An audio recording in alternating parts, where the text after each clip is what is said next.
could have saved more if they knew they were slaves, but they're true to their ways. We could have saved more if they knew they were slaves were truly engaged, but they're true to their ways. We could have saved more if they knew they were slaves were truly engaged, but they're true to their ways. Sin popped the cherry and begat a damnation. Involuntary emancipation. Man, I'm just pacing amidst the man I'm facing. I kept my standing station. Me give standing ovation. Yes, we didn't ask for this shit. Let me spit. In a way, the movement lost its way when it lost Che with the aid of U.S. Green Beret. 10-9-6-7, the execution day. I exhumed Che. From the throat, I spit notes of guerrilla warfare. Feel no remorse here. Feel the source here. Even the score here. 40 acres in a tool, and we're pushing for more shares. When Bush brings a leak, I'm checking for force there. Involuntary emancipation. The market free for white corp to do whatever it wants. You're free to spark weed mixed with Arab corner store blunts. Tall tales from Katrina News exaggerate scenes. Velvet speaker cops looting and bagging New Orleans. Power elite will shower the street, devour and creep until I defeat. Lot of mercy, repeat. The power elite will shower the street, devour and creep until I defeat. Lot of mercy.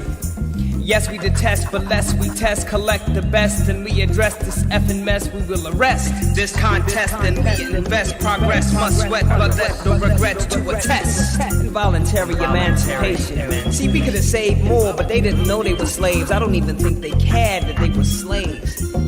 We could have saved more if they knew they were slaves, were truly engaged. But see, they're true to their ways. Involuntary emancipation.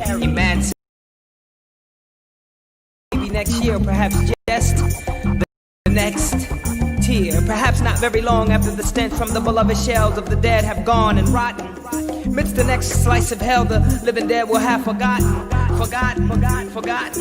Please believe me, it's easy. After all, we're just refugees. See, yes, we're all just refugees. Trust when I say all, it's in the sense of us, not all in the sense of y'all. No.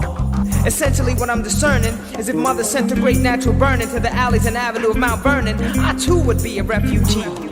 A hearty look goes right before you descend. You naughty, crooked, spiteful children. The great mother has been dissed, mistreated, mom is pissed. She's heated, she's blown a top. She's dysfunctional from global warming. The noble warning your scientists told you. And now that she's vocal, unstoppable scorn. From the pit of her belly she spits tropical storms. But look, it's not like you weren't warned. You wrote the book. Involuntary emancipation. See, we couldn't save those cats cause they didn't think they were slaves. And even the ones that knew, they didn't care that they were slaves. There wasn't nothing that we could do. Nothing we could do. And then moms cry as they mourn in the morn. I rise to rise raised despite the craze. Let the Almighty be praised. Don't choose the news, why bother these days? The extent of the third George's tour, the intent of the Third World War. George won't relent from the oppressed. He's a dreaded pestilent. He's worth more than a hand in a blend of other dead presidents. So says the misled residents dwelling in this dead residence. And this is my testament as I spit on dead presidents. It's been hell since the moment he stole office. And L was drove in the red, white, and blue old coffin. The few, the proud grew in numbers and started to come round more often. It's a police state, an overseas thug state. For Pete's sake, when do we seek the uptake? Everybody's buying plastic and duct tape. It's drastic enough to drive an old nut straight. Frustrated frustration. But you must wait, friend, because fools rush straight in, becoming fool for the taking. Time in its true consideration, or else face ruthless obliteration. You must wait, friend.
started. Let's go and get started with the show, man. Let me just play a little bit of our beginning track for this show. Y'all know what's up. Y'all know it's Gye-Nyame. It's time for us to get it in. Mr. Diddy.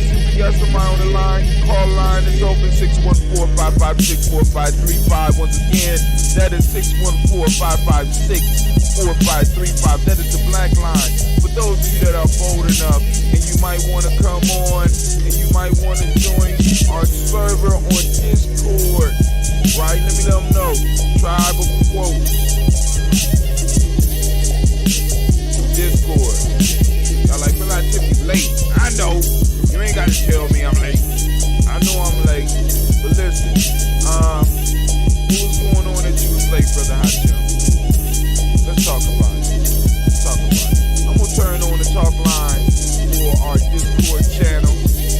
So if somebody want to join us by Discord, you can do it as well. I wonder how it's going to work. If I'm done uploading a bit. No, the video's not done uploading.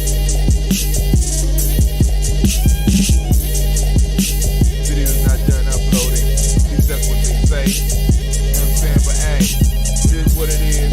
We're gonna make it happen. Alright. How was you late, Brother Hashim? Talk about it. Throw the Baba's book up here. Get out here. Actually, before we even do that, y'all know what it is. It's gonna get proper where proper deserved.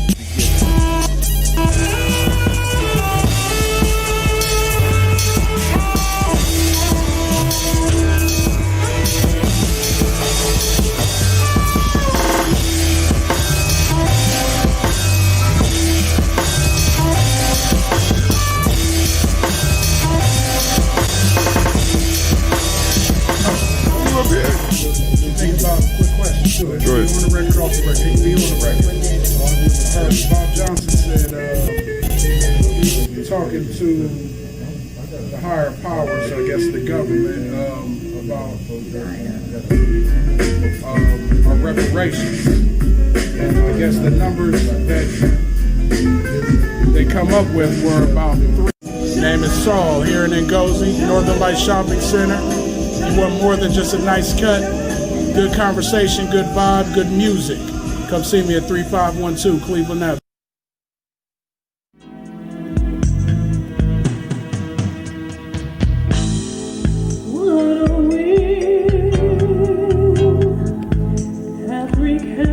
After 75 years of organizing in our community, after 95 years of life,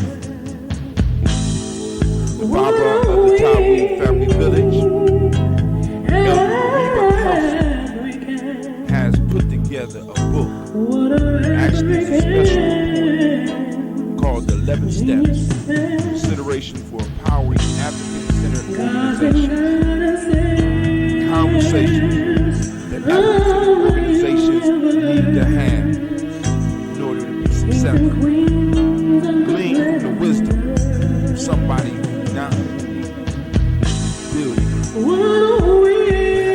successful way. Get your copy at MaribaKelsey.com. But the most important goddesses were black, not just for the African now in the civilization of the Greek.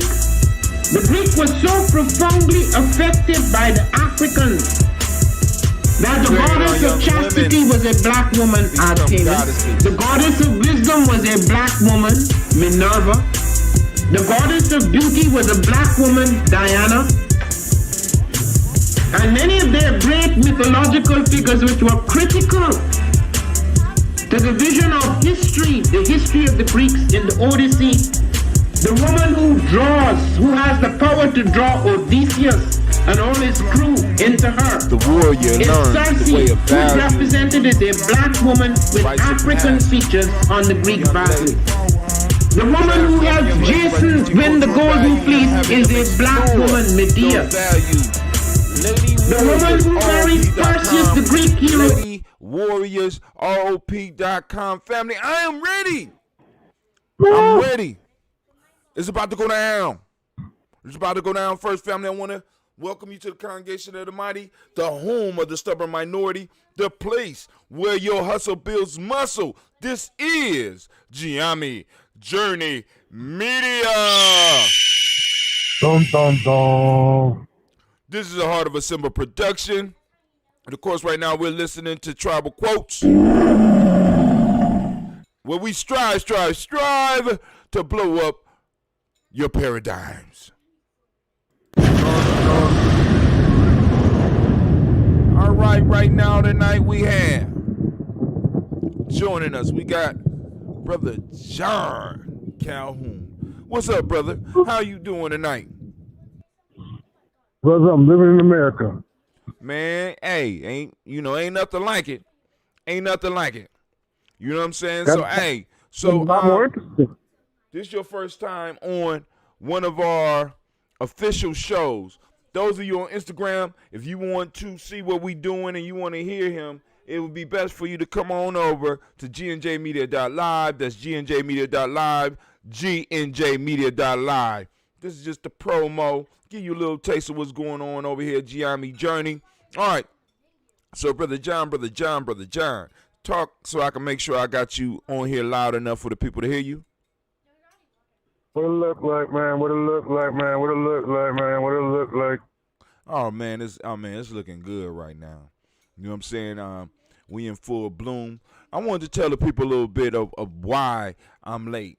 I am late tonight because I had to put together a demonstration video on how to put together a ebook or an article for our newsletter. Or just create an ebook for yourself. I wanted to do something for the supporters as well as the members of Gye-Nyame so that I could get them the information to learn how to use some of the software that we're using. So I had to teach them how to format within Google Docs and stuff. But when I got home, I jumped straight in the tub. You know what I'm saying? Because I'm like I said, I'm on day 5. It's day 5 of the fast. Next week is going to be the hard part. So, like I said, family, those that want to join me, you ain't got to necessarily fast from food. There's other things you could fast from, and you could get with Brother Hatim to draw your inspiration, because I'm going to make it on my 21 days. I don't know about y'all, but go ahead, John. You got something you want to share with the people? Oh, man, right now, I'm just, I'm thinking about America. What you thinking about America? Come on now. Holler at us.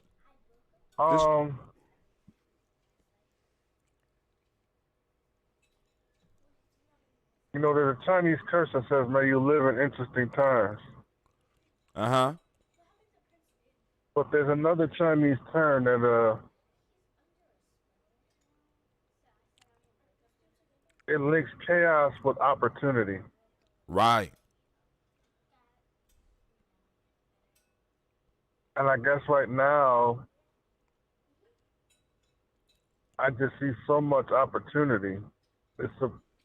And I wouldn't even said this a couple of weeks ago. You know what I mean? Right. But it just seems like there's all these resources. In fact, I was talking about this with my older brother.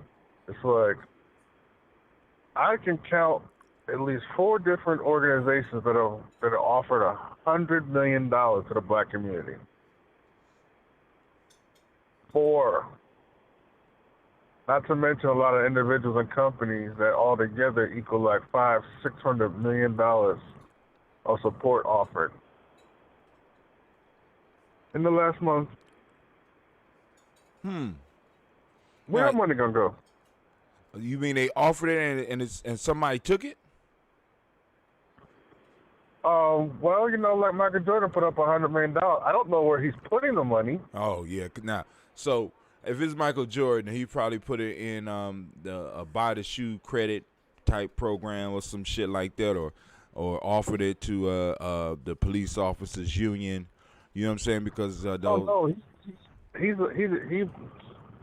earmarked it for black stuff, for Black Lives Matter and organizations like that.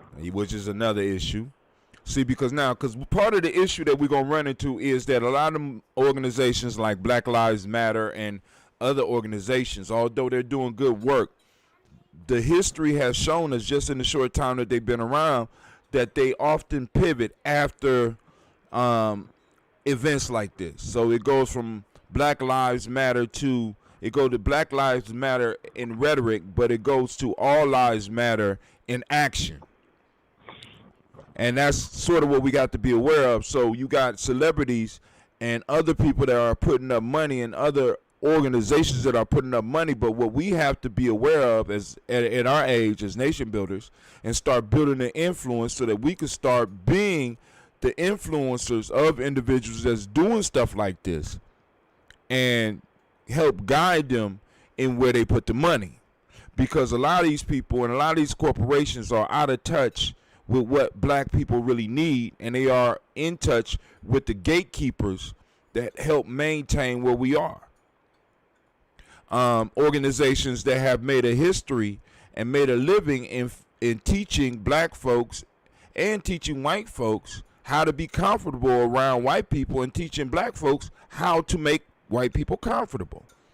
When we are in a time right now where we do not need to make them feel comfortable. We need to constantly make them feel uncomfortable when we come in the room.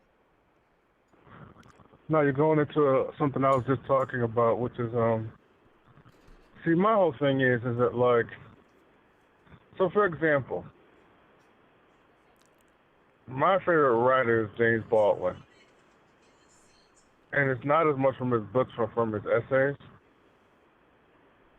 And if you look at, like, documentary on him, it shows it clearly. But I Am Not Your Negro, that one? Yeah. Okay. But James Baldwin was a master intellectual samurai, slicing up racists left and right. I say this because I was seeing some of our white brothers and sisters put James Baldwin in their little Instagram and, Twitters and stuff, you know what I'm saying? And I start thinking to myself, and I guess I've been looking at this too with Martin Luther King, it's like, it's easy to like Martin Luther King and Malcolm X and James Baldwin retroactively. But what happens when they're making the types of critiques that they make in this modern era? And so I say this is because I feel like it's a way for a lot of people who are not African American to disarm critical people of our age. Oh, look at the intellect of Martin Luther King. And I'm like, okay, so you really only heard the I Have a Dream speech then, right?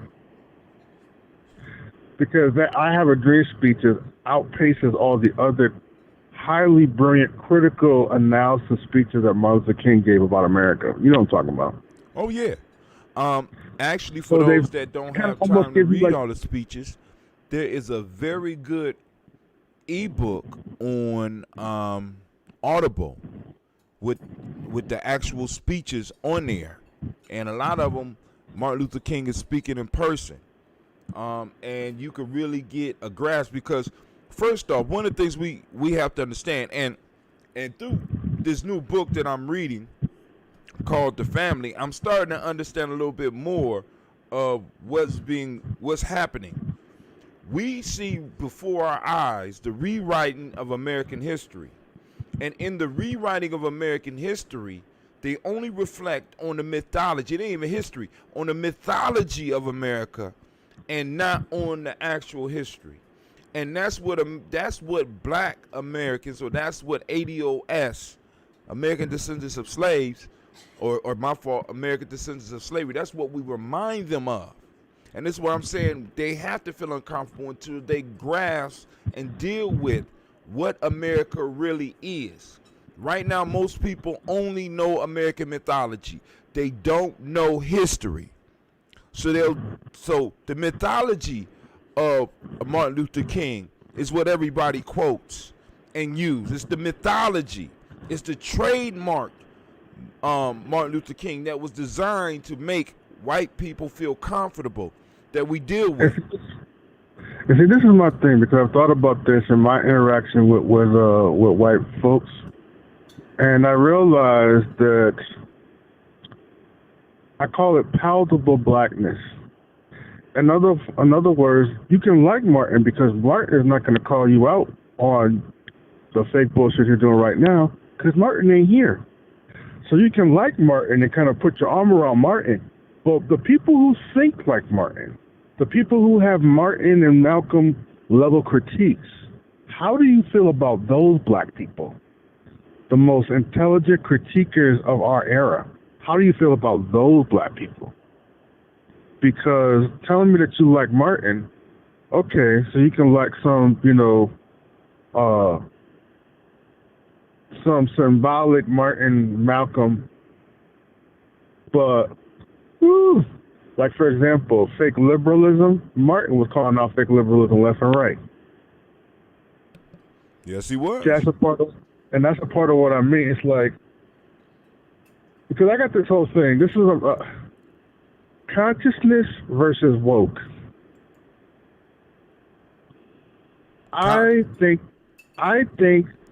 that woke shit can go fuck itself. Woke to me is a series, like, it's a checklist of questions that you got to say yes or no to. Ooh. And if you're going down the right checklist, then quote unquote you're woke. However, woke is just some fake shit. And to me, it's like a manipulation perpetrated probably from like a certain level of a certain part of that liberal kind of, those liberal elites, quote unquote. Mm-hmm. Because it's not going to allow me to have nuanced opinions. So like I remember, like perfect example of this, the Pope came and everybody was liking the Pope, and then the Pope met with some woman who a lot of people were critical of. And then I remember all of a sudden everybody was like, well, the Pope is destroying his reputation because he met with somebody that had homophobic views. See, that's that woke cancel culture bullshit thing. You know what I'm saying? Mm-hmm. Like, you got to believe my checklist. So it's like if I don't learn your pronouns, then somehow I've done something as egregious as you call me a nigga. And I'm like, see, all that shit, you gotta miss me with all that shit. Like, I don't want your help if your help comes with, like, neutering my mind. Because I'm gonna tell you that, like, I've come up with a new term for any race of people who neuters the mind of a black person. I call them the overseer. The overseer. The overseer. Man. Because I want to use them. Go ahead. I'm listening. Go ahead. No, including, like, if a white person is like, oh, well, you should think this and this and this. I'm like, really? Who do what? Huh? You just, I mean, look, march with me, but you don't tell me nothing about how I think. Right. Like, because you can't co-opt me. Like, lest you try, I'm nipping that shit in the bud right off the top, which is why I want to I want to start right now saying I want to put a demarcation line, because I don't believe, all of my beliefs aren't aligned with whatever this woke shit is. I'm a human being. I'm not an automaton, so I don't correspond to a certain checklist of beliefs. Like, some stuff people are going to think, oh, I really like where he's at on that. And then some stuff they're going to be like, I don't know what the hell he is on that. My whole thing is that, like, I'm not here to try to be anybody's, like, to believe in any checklist. Like, I don't know, it's like, even with this thing where, like, oh, I said something racist like 10 years ago, oh, we got to be fired. Like, really? Really? I've just been around a lot of people, and a lot of people I've heard in their own little worlds make off-color comments about all different kinds of people, including myself. I've said stuff about other groups of people. Now, I know I'm smart enough not to put my shit on social media, but I say this in that whole level of, like, let he who's without sin cast the first stone. I've listened to everybody talk about everybody. All right, hold on for a second. All right, Instagram, I'm about to go so I can have an intense talk because John is on fire tonight. We might not get to the quotes tonight, but yo, matter of fact, we might get to the quotes. I'm gonna be able to squeeze them in because you know I'm good at what I do. But check us out at gnjmedia.live. Once again, that's gnjmedia.live. That's gnjmedia.live. All right, John. So so you was railing against this woke piece, and you saying that the woke shit is some fake shit. Yeah, man. Woke. It's almost like you said, if you fit the checklist, then you could be considered woke. And I'm a thinker of my people, man. Like, because I've watched some of the, and I know that like some of these young kids are out there and stuff, and they're out and marching fine, but I've spent my own time trying to work on stuff and trying to organize in our community. Spent many years doing that myself. I've studied the history of my people. I say this because some of the stuff when I'm listening to some of these people, Black Lives Matter, and there's various, and the thing it becomes is that there's various agendas that I see starting to eke out of that Black Lives Matter thing, and I'm like, okay. My concern is that we haven't established healthy black consciousness, because I listen to people still. It's cool that you Black Lives Matter, but what do you know about Africa? What do you know about what do you know about your history? Like, not just in America. What do you know about some of the major philosophical ideas that come from your people? Like, you want to be a spokesperson for black people. What have you done to prepare yourself other than having a will to open your motherfucking mouth? Because I've seen more black people just have a willingness to open their mouth. That's wonderful, but you're going to need a little bit more preparation, especially if people start handing you $100 million. Because the one thing that my brother said, and I thought about this, he was like, man, he said, I can't wait to see how many brothers are going to be driving around in BMWs after that. Because I've seen this thing. You've seen this thing before. You get certain folk, and they realize, oh, man, I can write myself a little job title right here. See, this is what we're going to end up. We're going to end up with individual. We're going to end up with, if we're not careful, we're going to end up with a whole nother group of individuals that's going to be able to employ themselves until they retire. And then in their retirement, they're going to be upset that they traded their people's moment for their individual comfort, if they even feel bad about it. And like you said, so we got individuals coming out here putting up the dough, putting up money, and we got individuals that really have no grounding. You know what I'm saying? This is why I constantly talk about at Gye-Nyame Journey, we constantly talk about building, how can I say it? We talk about building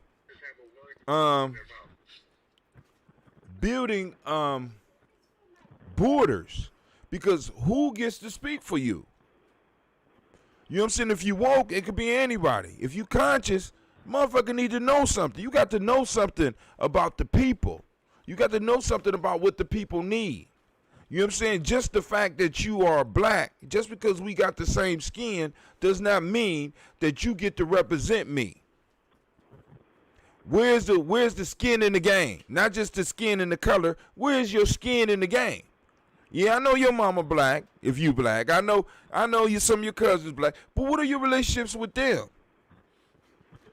I mean, do you know what the big picture is? Have you thought about 4 continents of black people? Are you just focused on African Americans? You realize you had an international, people saw you internationally. Are you prepared to jump on that? Are you prepared to make contact with all these people that want to show us that they see us all around the world? Like, how big is your mind thinking about this stuff? And a lot of black, they get very caught up in their You know how we do. We get Right. caught up in the situations of what's happening in this city. I'm like, you gotta like, and I say this even without the money, because honestly, the money is cool and we'll see where it goes. But I go back to like, what is your vision? Like, do you like, are we prepared to talk about hip hop for real? Like, Black Lives Matter eventually has to address black people killing black people. Because I've heard so many people make this pivot. You know what I'm saying?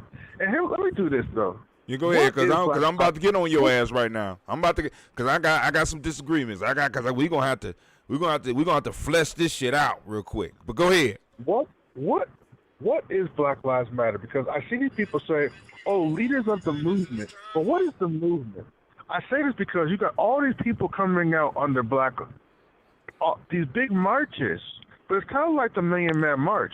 The Million Man March was called by Nation of Islam, but it was way bigger than Nation of Islam. The people came out, but Nation of Islam people wanted like, how you gonna respect the message but not the messenger? Like they wanted more props for your boy Farrakhan. You know what I'm saying? Right.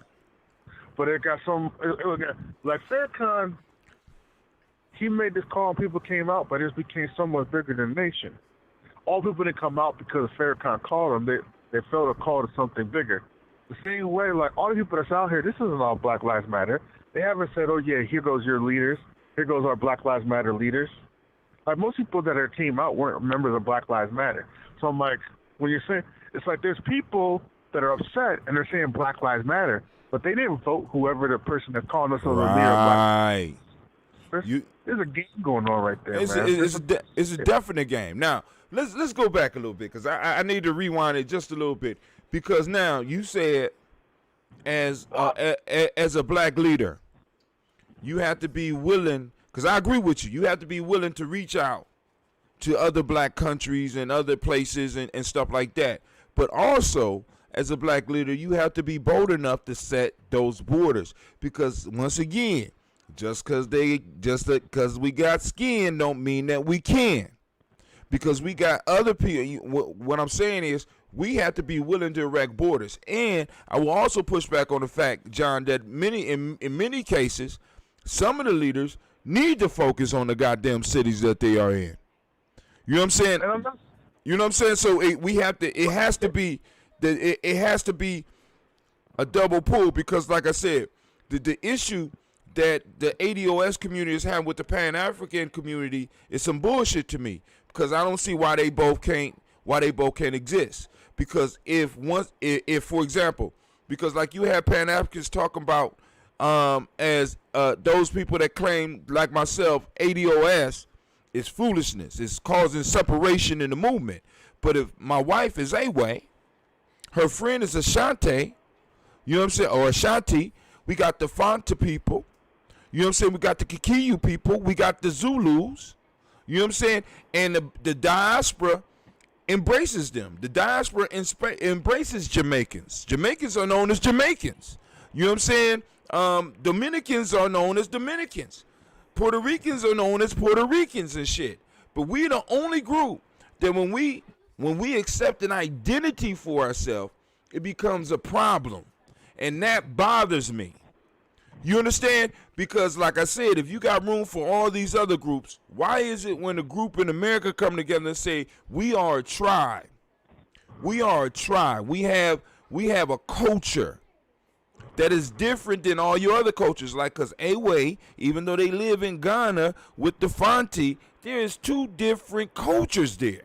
Yes, there are things that connect them. There are things that are similar, but there's two different cultures. But when we, as Africans in America, or America, or African Americans, or ADOS, or black, or whatever title we vibing with at the moment, when we say that we are a group, it becomes problematic.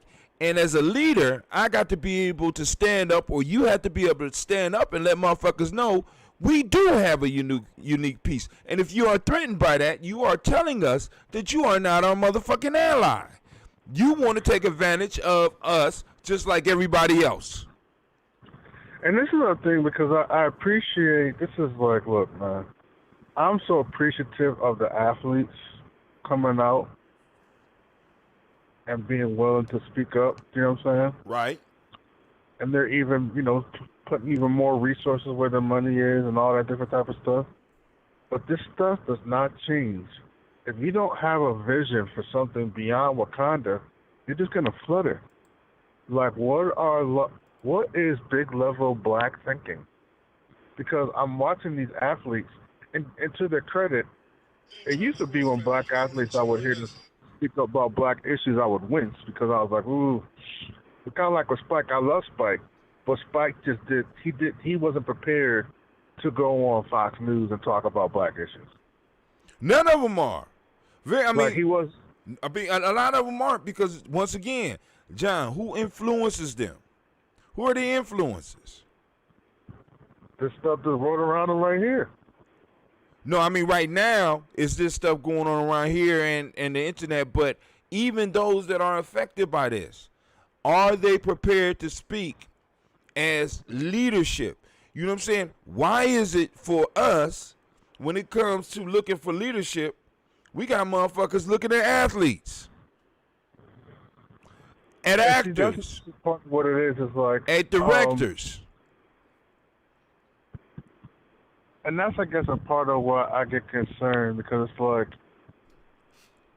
if I look at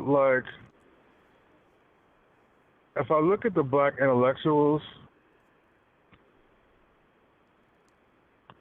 like, I don't think that there's a lot of people that are really projecting from an African-centered consciousness. Right. Why? Like, there's people that they got sayings and they got cowrie shells, some of them, and maybe some of them got dreadlocks, but they know, that's almost like the woke thing. It's like they know how to show you the cultural icons so that, quote unquote, I'm down, but like the trappings. Yeah, got all that. They can give you the look. Right.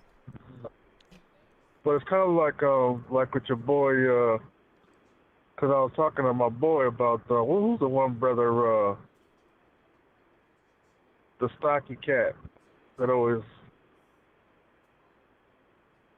Is he in Columbus or is he a national figure?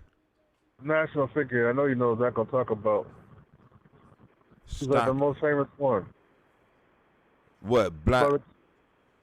Brother gets on the air, says all kind of stuff. Roland Martin?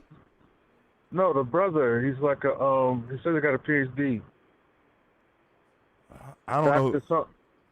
He started school. Oh, are you talking about the light-skinned dude? No, the dark-skinned brother, stocky. He was on the show, Roland Martin show with him.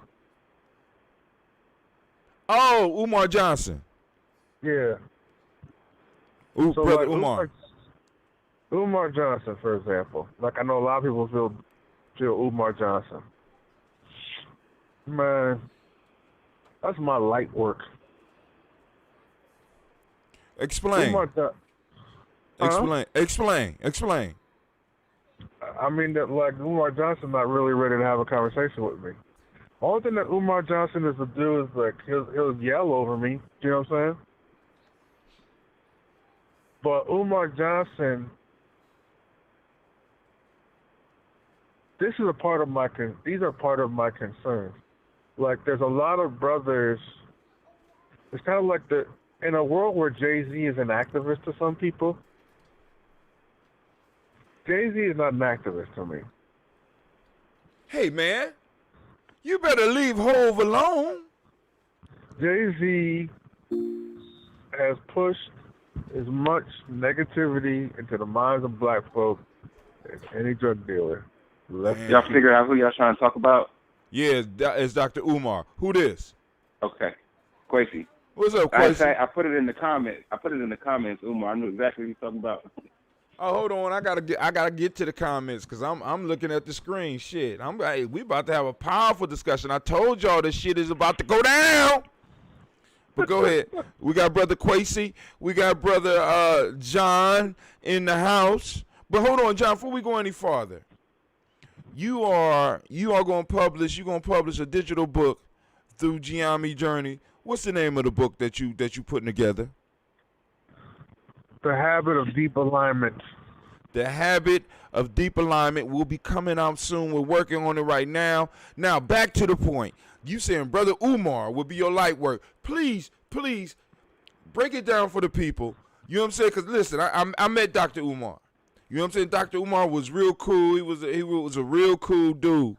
But tell me what you mean as far as in leadership. Why you think that he would not be ready to have a conversation with you? First of all, my biggest thing is that like he relies less on intellect and more on his ability to go volume and be aggressive when I've seen him debate cats. So that's your first problem. Because if you start raising up on me, you already lost. Do you see what I'm saying? No, I'm serious. Like as soon as you start raising up on me, I can deconstruct your universe is gonna get deconstructed right there. He'll probably want to try to strangle me because you're like a child who doesn't know how to control his emotions. Do you know what I'm saying? Right. And I'm gonna treat him like a child, which is gonna make him want to try to strangle me because I don't like because you know what it is. He strikes as a bully. I watched him bully, and then he panders to black women. And I'm like, bruh. I'm like, you're running this thing like the black woman has no responsibility in how our society is broken down. And you start castigating brothers if they mess with somebody outside the community. I'm like, that's like, I got major problems with that, brother. All right. I mean, now, maybe one day we can arrange a meeting between you and Brother Umar. You understand what I'm saying? But, you know. But right now, when I watch a number of his shows, I'm like, his flow, where he wants to take black masculinity. Like, what's the issue? What's your issue with that? Because there's a certain bravado. Like, I don't want to take. I want the aggression to come out only when it's necessary. Like there's times when I'm watching some of his stuff and it's like he just rolls right into aggression, and I'm like, bro, why are you there already? In fact, when I feel like he feels like he's in intellectual danger, he starts to come out in that kind of a way. You know what I'm saying? Okay. So now give me a good motto of black leadership. See, because now this is another issue. Because I'm gonna say the same thing that I said about athletes and actors and directors and intellectuals. Those do not, just because you do those things, it does not qualify you to be a leader. You know what I'm saying? An individual, because you broke this down for me, right? You told me that you can't be, even though we all know, I mean, because according to our last conversation, according to the research that me and you did both, we know that this myth about the alpha is some bull. The alpha is bullshit. But we do know that even if there was an alpha, you can't be an alpha without a tribe. Why is the alpha bullshit? Because the alphas, the whole alpha idea was built up by somebody who did faulty research. And they start telling the stories about wolves or whatever or monkeys or whatever, and the shit was totally wrong. The stuff could not be proven. It was something that was launched as a theory that couldn't stand the test, because when you really looked at wolf packs and you looked at packs of other animals that work together, you find that the alpha is nothing like they describe. You understand what I'm saying? What they was describing, John called it, you call it the Omega man. The Omega, right? Yeah. Go and break it down for him. John better at this shit than I am. I remember little quick blurbs and shit.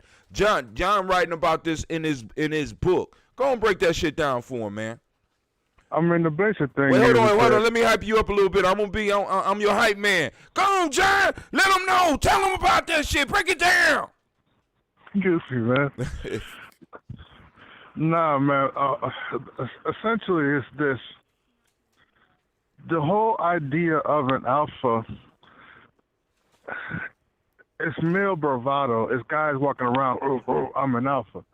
But outside of the context of being in a tribe, you can't be an alpha. It's like being a chief, but you don't got no Indians. You see what I'm saying? Like, there's no such thing as an alpha unless you have a tribe that's following you around. So you can't be. So that's the first mistake that people make.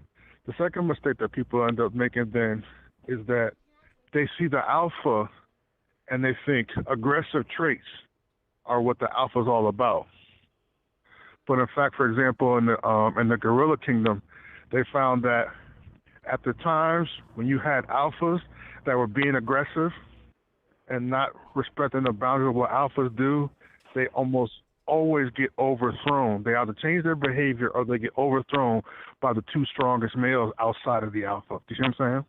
And the alpha is not always the strongest, because in fact, the biggest quality that alphas have across the animal kingdom is centeredness in the heart of battle. The pack trusts the alpha to make decisions to lead the tribe, and for food and for various things to defend the tribe. So the alpha's basically focus is on strengthening the members of his tribe and not packing his pockets and trying to get all kind of stuff for himself. So y'all are talking about their alpha, but they really primarily just going for self. They just really haven't come up to a point where they've realized and learned what an alpha really is yet. You see what I'm saying?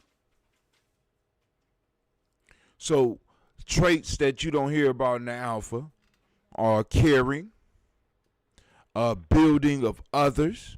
The alpha is usually the most principled. When I say alpha is the concept that they put out there. The alpha is the most principled one. The alpha represents the culture at the highest level. And those are the most successful alphas. They don't have to be the strongest. They don't have to be the fastest. But they hold the respect of the group because they respect the group. And they understand that with the group, they are powerful. It's like so it's like like I said yesterday that I got from this book, The Family, the wolf is strong because of the pack, and the pack is strong because of the wolf. So it's a reciprocity there. It's a reciprocity there. The alpha is strong because of the pack or the group or the tribe. And the tribe is strong because the alpha is there. You know what I'm saying? But he also realizes that it's strong because of the other members that are there. Who I chase off? I'm going to chase somebody off. What's up? Nothing. We can keep on going. But anyway, yeah.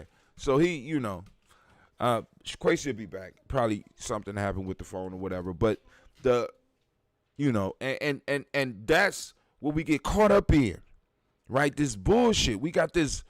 We can, we're leaning on leadership from individuals that in other communities are not leaders, but advisors. You understand what I'm saying? So we'll look at the athlete who is the strongest and might even be intelligent and might be able to put together some pretty swell sentences. That don't make a motherfucker a leader, a singer. He might, you know what I'm saying? Intellectual. Go ahead. I'm sorry. I've had some of my boys that they were selling drugs on the corner, and then a couple of them became church leaders, and they said, "Oh, I'm just a natural leader," and I'm like, see, the thing about it is that your aptitude to being a leader even if you come out of the military, like I've had a lot of friends that came out of the military. Military doesn't teach you how to be a leader. I mean, you can learn how to be a leader in the military, but I've known enough cats to go to that have gone to the military, and just you going to the military doesn't make you a leader. Like, leader for me starts to come from how do you process the big picture? How are you looking at? Well, it's like if you're a leader of Black Lives Matter, for example, you talk about police violence. But what are you talking about, for example, like it's not just our lives just don't matter in terms of to the police. Our lives also don't matter in a variety of other areas to this country. You know what I'm saying? Right. So what about all those other areas? In other words, like, you need to have a large, thoughtful, comprehensive level plan. Our plans end up being too small, and so we end up having an imbalanced plan. Because we be dependent on non-leaders to do leadership shit. And that's the thing. It's like, I mean, I love LeBron, but because of our society, LeBron will probably get onto like Fox News. You know what I'm saying? Right. See, but it would now. So Bill O'Reilly used to do this thing. He used to piss me off, man. He used to get brothers to come on a Bill O'Reilly show, but these guys weren't used to. I mean, Bill O'Reilly isn't particularly brilliant, but he's solid enough of an intellectual that when he would have some of these rappers come on the show, he'd dance circles around them. You know what I'm saying? And that's the thing. It's like, I mean, I love LeBron. I'm sorry. Go ahead. I was checking because Quasi got off so he could start a watch party. Family, that's dope. Shouts out to Quasi Lowe. Shouts out. You still there, John? Yeah. Okay, cool. Go ahead. I think Shaka just joined us too. What was I just saying? What did you old, man? I supposed to be doing the forgetting. You just turned. How old are you now? Your birthday. Happy belated birthday. How old are you now? 48. Yeah. You supposed to be still being able to. You was talking about Bill O'Reilly and how he pissed you off about how he would bring people on. He'll get these rappers and stuff to come on his show, and then they weren't really ready to do intellectual combat with him. But he would pick. But they were famous rappers, but they weren't ready to get up there with Bill O'Reilly. You know what I'm saying? Right. He would do this because he would want to be like, well, I'm bringing them up here, and they would come because they're famous and they want to come. But I'm watching it. I'm like, Bill O'Reilly, you putting on cash that you could easily get. Like, right. Put me and you on there. You know what I'm saying? Like, put some brothers that actually have been processing these things for like a couple decades and see what happens then. Don't put rappers. But hey, I mean, but that's what you do. See, because they don't want. We got to understand. I mean, as the enemy does not want people to see the best of you. Why would I do that? I want to bring somebody on that y'all all respect, and I want to crush them, and I want it to be as easy as possible. You understand what I'm saying? I want to be able to dismantle you. I want to be able to bring the aggression up out of you so that I can show that I am mentally being a representative of white supremacy or being a representative of this white social structure that I am more intelligent than you. We got to understand. You ever see what happens when like Michael Eric Dyson get up there? Like, because Michael Eric Dyson be just whooping them. I'm not gonna talk about what James Baldwin would do to these cats because they wouldn't even put James Baldwin on the air right now. No, they wouldn't. They wouldn't even put him on the air. He's too vicious for him. He's too good. He's too much smarter than them. But that's what I mean. It's like, because I'm looking at these Black Lives Matter cats. Look, I hope. But the fact of the matter is that, I mean, I saw this even when I was trying to work with these pastors down in New Orleans, man. It's like, you have to start thinking about where does all this, what is the big vision? In fact, here goes to me one of the biggest problems that we have in our community. We have a tendency to want to build from what is practically around us, and then try to weave something together from what is practically around us. And I understand that, because for a lot of black people that feels like the more rational way to do it. The only thing is that like you anchor your mind to your material circumstances when you do that. And you need to let your mind go free. What is the big thing that you want to do? What is the big shift that black people need to make? And then work backward from the big picture to where you're at. Now I'm gonna push back on that, and this is why. Somebody need to turn it down in the background. I'm gonna push back on that because I honestly believe that people need to start where they are, and because, like, for example, I understand I'm in a generational warfare. I have been here over and over and over again. So I have to master where I am, so that my son. So I got to take Columbus, so that Cleve could take Ohio, and maybe take the country, and maybe my grandson to take the world, and maybe my great grandson will be able to move out into space because I'm building. Because I think a lot of times, because it's cool to have a big vision, but if you don't solidify where you are, because really, a lot of us, we be having big visions, but we don't have a goddamn ground to stand on. So we free falling, trying to put some shit together before we hit the earth. See, that's where I got to push back on you, though, because, like, I listen to a lot of brothers talk, and for example, like, I never have a plan that isn't already considering 4 continents. I rarely heard brothers talk about anything that even gets out of America. You know what I'm saying? Right. It's like, I actually don't think, I think the cats got visions, but big visions? Nah, not so much. Not really. But this the issue. The big vision is cool. The big vision you need to put somewhere where you can work with. You know what I'm saying? Where you can work toward. But you got, because I can ask this question. How many times you been out the country? Twice. Okay, cool. At least, see, because there's other people with big visions that never left the country. We got some people with big visions that have never traveled outside of Ohio. You know what I'm saying? Or outside of the city that they live in, or outside of their block. You know what I'm saying? You have been exposed to international shit, so you know that there's other things out there.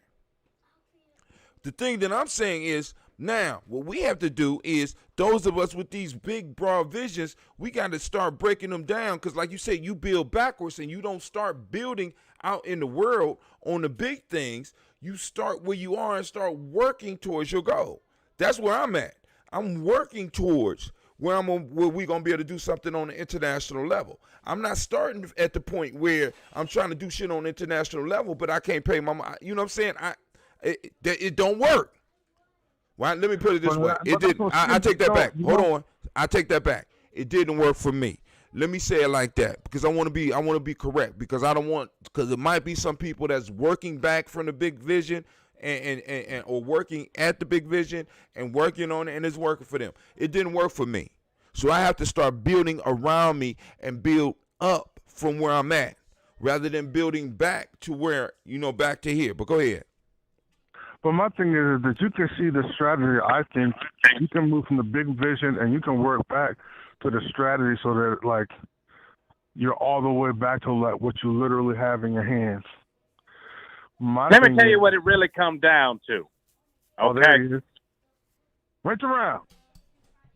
It comes down to strategic outcomes. You understand? Sometimes those outcomes are going to happen regardless if you're there or not. But to be hello? Somebody just hung up. Are y'all hanging up now? No, Quasi, what happened? Quasi's phone drop in and out. And plus he monitoring because he got a watch party going on for us right now. So go ahead. So I'll give you a perfect example.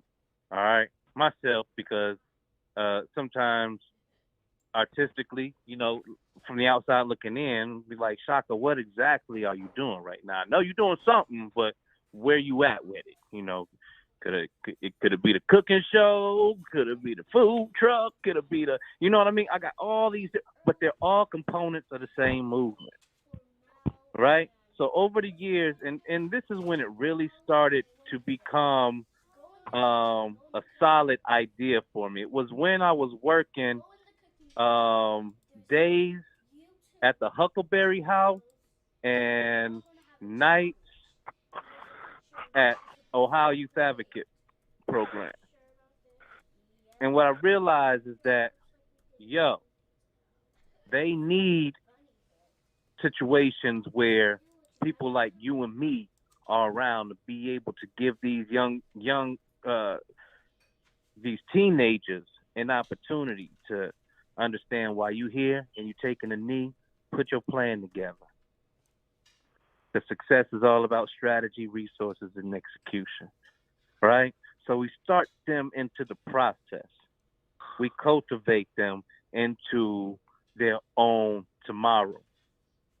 And when we're able to do that intentionally, all right, so all of that just to say that during the same time, Hatem, I remember handing an ensemble a check for so much money for doing the stage production. And I said, you know what? That's what I got to do. So 20 years ago, I started writing the stage production that right now is the same project that I've moved from an idea of a stage production into a Netflix original. And so it's the same material. And throughout the years, throughout the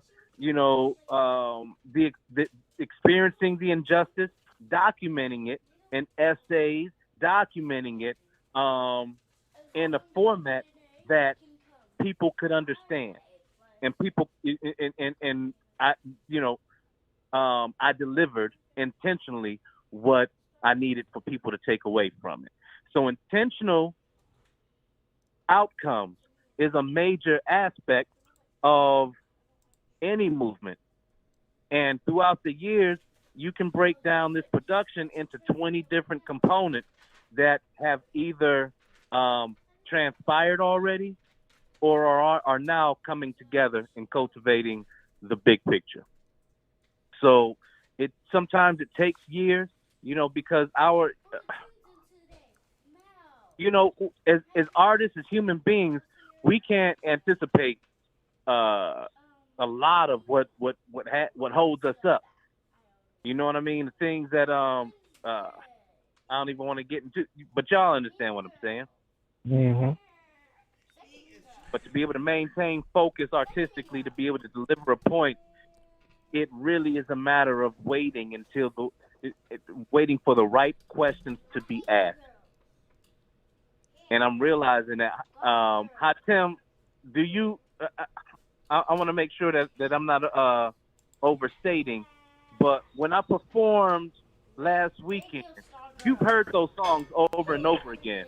But did they mean anything different this time?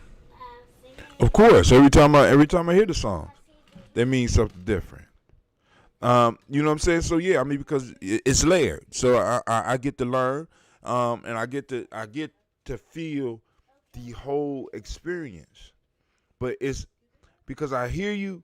But once again, I'm going back to the piece of the small changes.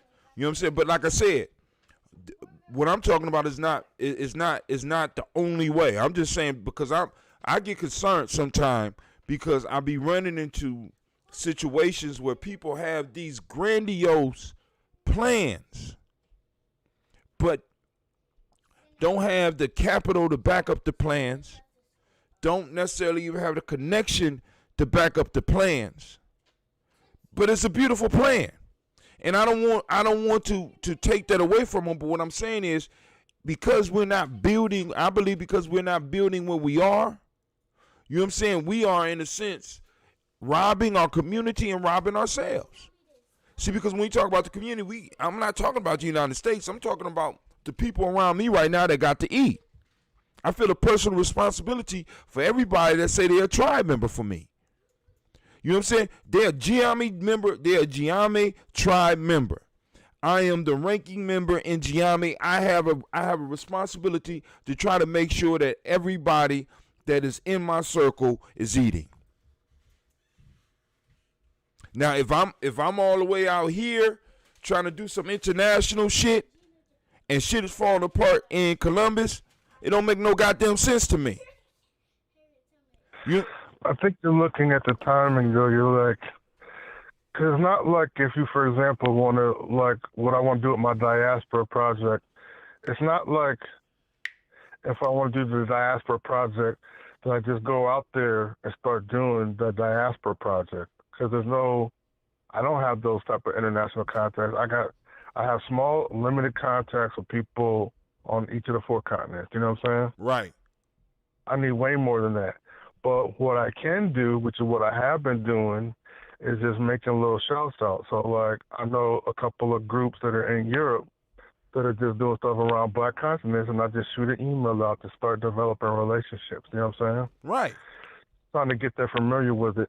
So there's practical action steps that I take, but I have to look at where do I want the big thing to go. Because my thing is, like, are we going to, if we're not trying to copy some poor imitation of what white people are doing, then we really have to revolutionize a lot of how we think about things. If we're not just trying to copy them, then we have to really find out the ways in which that they have infiltrated our thought streams, have caused us to look at ourselves with limitations that are not really there, and then we have to find ways to discard that shit. You see what I'm saying? Oh yeah. Oh yeah. I understand. Are you familiar with Fraser Nation?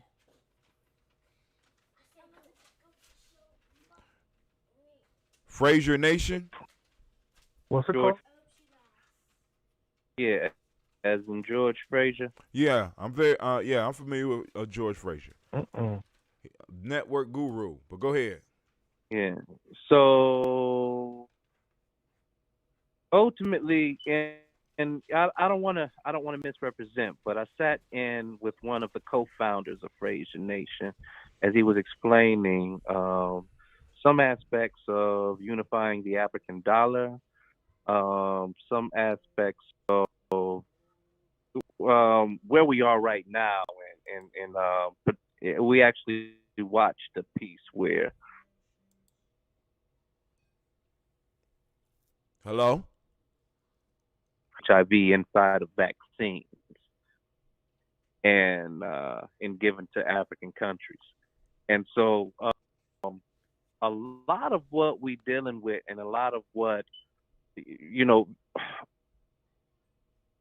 his approach is definitely something that I feel like is worth hearing your point of view about. At the same time, I feel like when you have these orders that are driven and that are financed, or at least are put together by those an expendable income to be able to pay membership dues to such organizations. They out there. So I just maybe on a later date we'll come back to the Fraser Nation piece. I mean, they actually have a pretty profound constitution and declaration as well. So I'll share that with you unless it's on. I believe it's on the website. Yeah, it is. I mean, Fraser. I mean, the one now. How did he start? You know what I'm saying? Because it's like he got the big plan, but you got to start getting all of the small stuff to work. I'm just saying. I mean, I believe in building circles where you are, and then moving out from your center. And not that other ways don't work. I'm just telling you what, for my experience, what has happened for me. Because I'm sitting up here like, you know, with the grandiose plans. You know what I'm saying? And it's like, you know what? Go ahead. What innovative about his approach. Can you hear me? Yeah. Hello? I'm listening. Go ahead. I can hear you out there. Can you hear? I hear him. I was gonna say what's interesting about his approach is that we're actually you can register online to become a part of Fraser Nation, which is a virtual nation, right? Mm-hmm. And allows you to be able to you use this particular I don't know. I mean, there's cryptocurrency, and I feel like his approach in this is like I said, it's definitely innovative. It would actually come about.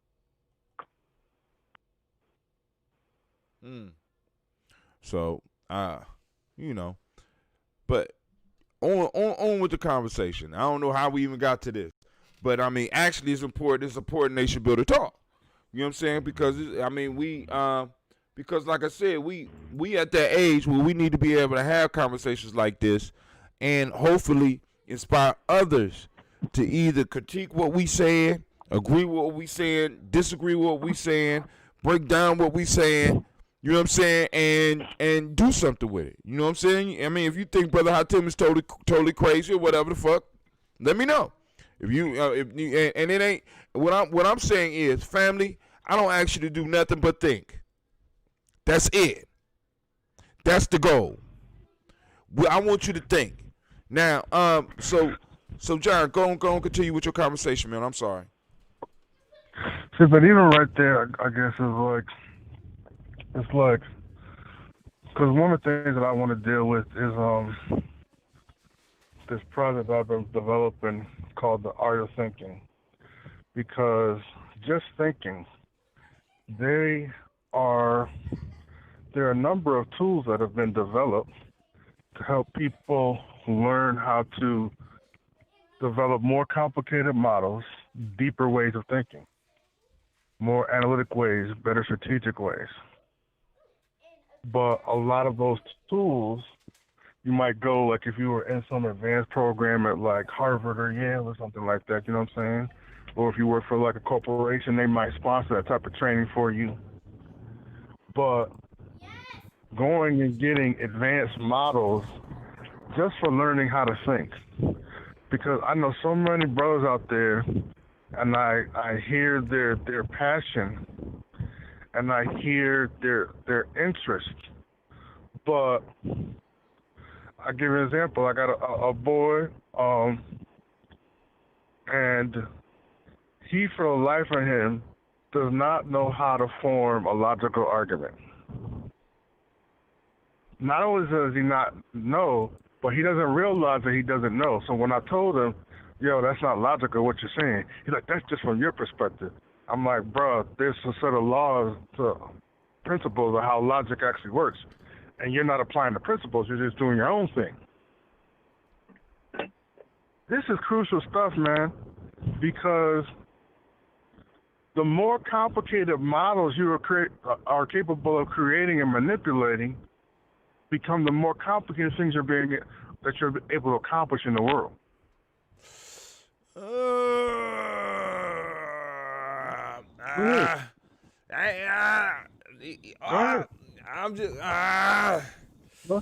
I'm allergic to complicated shit, man. Listen, because the more complicated something is, the easier it is for it to break down. You see, I don't think that complexity comes. Go ahead, now break that down. Well, maybe go ahead. So it's like you take something, for example, like systems thinking. Right. Systems thinking is probably considered globally as one of the most advanced structures of thinking in the world. While it's not necessarily used by brothers on the corner, it's being used by all the global militaries. It's being used by countries all around the world. It's being used by people who are designing, the biggest corporations. So this is something that is being, aggressively used. And it's also been used by brothers in the hood, like in places like Boston, where they were able to take these tools, because simplicity and complexity exist kind of in a certain continuum. And just because something, it's like in systems thinking, complexity comes out of simplicity. Do you see what I'm saying? Can I add a layer? Bust it. Sometimes, oh my goodness, go ahead. That shit just left my whole brain.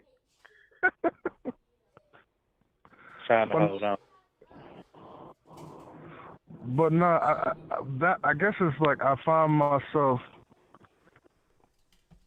developing. So it's like if you want to have a strategy, for example, well, we're going to try to link up economically.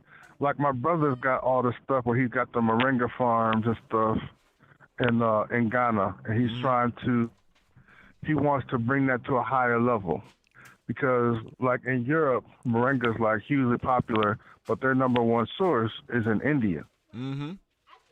And so there's a big opportunity for Africa to be a major source of moringa. And it's the original source of moringa. So they're doing this thing with moringa, but how are you going to make a plan to have moringa go through black people on 4 continents, and then try to find a way to keep that money rotating more so within our communities around the globe than just how we just end up spending our money everywhere else. It's like, and when you have to do it across so many different layers, across different societies, how are we letting people, the brothers and sisters in England, know that my brother got 8 acres of moringa farm where he can give you this, health food at good prices. Like all that stuff is doable, but you got to have a plan that really addresses how you're going to really line that out. I know you've had to see brothers start businesses and then they don't really come up with a detailed, thoughtful enough plan. And I saw it in Columbus, and I don't know how this worked out with you, but I saw it around Storm. It's like there's all these cats that saw Storm had all these houses, and then I knew a whole bunch of cats around Storm that were trying to buy a whole bunch of houses. Mm-hmm. And Storm went through that process, and Storm became a multimillionaire, and I knew a whole bunch of cats that they bought a whole bunch of houses, and then they had to recover financially from all the houses that they bought. You know what I'm saying? Yeah, I was one of those. Because Storm had a very precise plan on the numbers by which you make certain type of decisions. You see what I'm saying? And then I don't know how you did it, but I knew some of the other cats, and I watched Storm trying to help them, but they didn't want to listen to him. And then he was like, your numbers don't work. And it was like precise numbers for their plan to be able to be viable. I saw with certain brothers, it was an ego thing where they were like, oh yeah, because I was watching cats. Oh yeah, I got 5 houses now. I got 5 houses. Right, because you was taught that's what you do. You get that, and that is just the money gonna start coming. But then you don't talk about the bills. Like you said, if the numbers don't match up, and because how can I put it? I don't think motherfuckers with complicated plans is really running shit. I'm just being honest with you. Because you got a lot of these system thinkers and economists, because a lot of that shit come out of these economy schools, and these motherfuckers cannot predict anything as far as economy. Most of these motherfuckers been wrong. You know what I'm saying?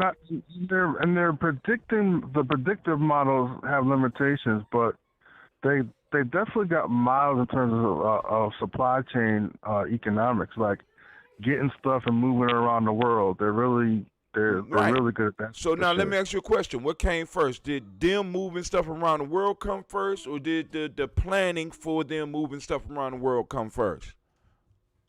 I don't know that it would have broken down in that type of way, but I know that if we got to get a plan economically, that we got to jump right into the system as it exists.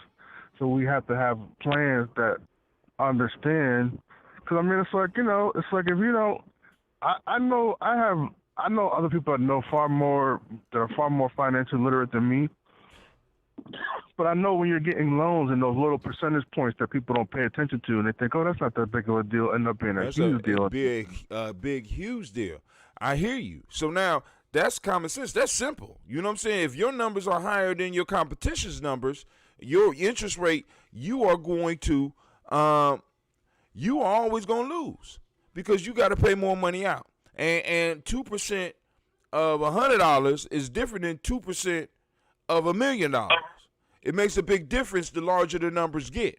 Now, but my piece is sometime, because I used to have an argument with one of my brothers because he was always into planning and making sure everything was perfect before we actually made moves.